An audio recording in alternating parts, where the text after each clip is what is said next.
সুপ্রিয় দর্শক, দেখতে পাচ্ছেন চলে এলাম সেই কাশিয়ানী জংশন। আমরা এসেছি নোয়াপাড়া অভয়নগর থেকে। নোয়াপাড়া থেকে এই কাশিয়ানী আমরা ট্রেনে করে এসেছি, মাত্র লেগেছে 55 মিনিট। অনেক সুন্দর ট্রেন জার্নি, এই সেই জাহানাবাদ এক্সপ্রেস। আপনারা দেখতে পাচ্ছেন আমার সামনেই আছে, দাঁড়িয়ে আছে সেই জাহানাবাদ এক্সপ্রেস। আমরা এখন যাব নড়াইল, সেই আপনার ঠাকুরবাড়ি অর্থাৎ উড়াকান্দি যাব আমরা, উড়াকান্দি। তো দেখাচ্ছি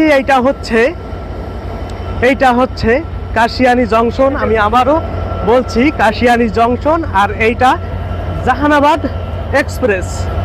জাহানাবাদ এক্সপ্রেস আসি দাঁড়িয়ে কাশিয়ানী জংশনে। এইমাত্র দাঁড়ালো, এখনই ছেড়ে দেবে, এটা এখনই ছেড়ে দেবে। তো যাই হোক, আপনারা যদি আসতে চান তাহলে অবশ্যই আসতে পারেন। খুবই ভালো জার্নি, খুবই সুন্দর জার্নিটা, খুবই ভালোভাবে উপভোগ করেছি। আপনাদের সকল ভিডিও দেখাবো, অবশ্যই ভিডিওর সাথে থাকবেন। ধন্যবাদ।